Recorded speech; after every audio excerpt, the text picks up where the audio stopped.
Осы білім ордасы жайында не айта аласыз? Енді бұл мектеп мен үшін ерекше мектеп.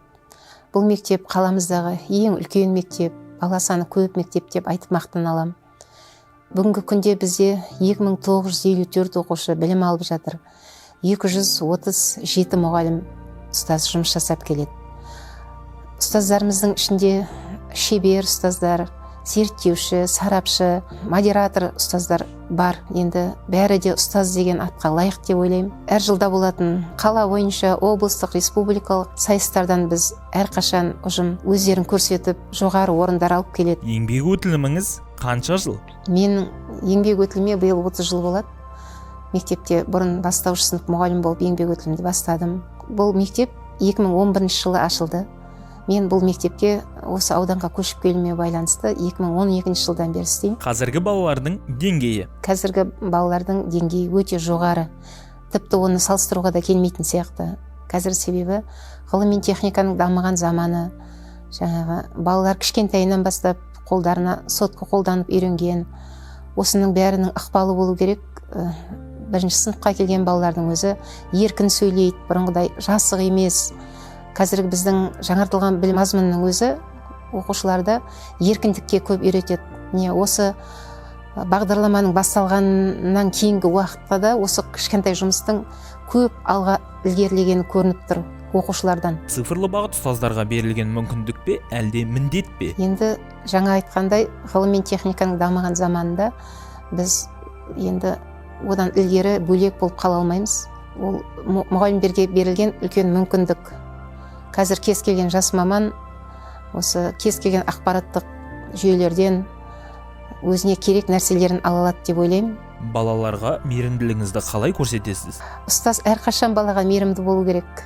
Әрқайсысына жеке-жеке көзқараспен, әрқайсысының жанына жол табу керек деп ойлаймын. Өмірдегі ұстазыңыз кім? Енді менің ұстаз жолымды таңдауға, өмірдегі ең алғашқы өзімнің ұстазым ол менің өзімнің әкем. Әкем ол физика-математика пәнінің мұғалімі Байымбетов Мырзабек деген ағай, осы өңірге танымал. Өзім алғашқы бірінші сыныпқа қадамымды осы қаладағы 5-ші мектепте бастағанмын. Онда менде Құрмаш апай деген апайым болды. Қазір ол кісілер зейнетте, 80-ге жас жақындап қалды. Енді сол кісінің де маған әсері көп болған болу керек. Ол кісі қазіргі күнге дейін біздің аты жөнімізді фамилиямызбен көшеде көрсе сөйтіп айтып жатады. Өте керемет ұстаздар.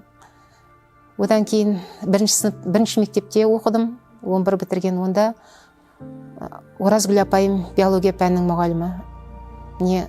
Қазіргі сәтті пайдаланып осы кісілерге осы мені өмір жолыма дұрыс бағыттаған үшін, дұрыс тәрбие беріп қалыптастырған үшін көп-көп рахметімді айтқым келеді. Педагог, оқушы, ата-ана үштігі қалай жұмыс жасап жатыр? Бұл үштік міндетті үштік мектеп үшін, себебі бұл үшеуі байланыспаса мектептегі біздің жұмысымызда байланыспай қалады. 5 жылдан кейінгі мектебіңізді қалай елестетесіз? Ең бірінші біз бұл мектепті үлкейтуіміз керек.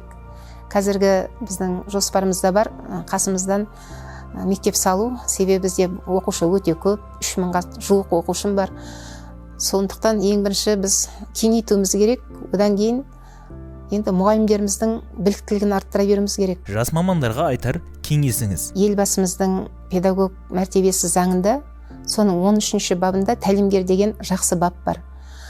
Сол бап бойынша қазіргі жас мамандарға өте күшті қамқорлық көрсетілген. Ол бапта жас маман келгеннен кейін оған көмекші ұстаз бекітіледі, 1 жылға жоспар құрылып, жыл аяғына дейін жаңа жас маманымыз қалыптасады міндетті түрде.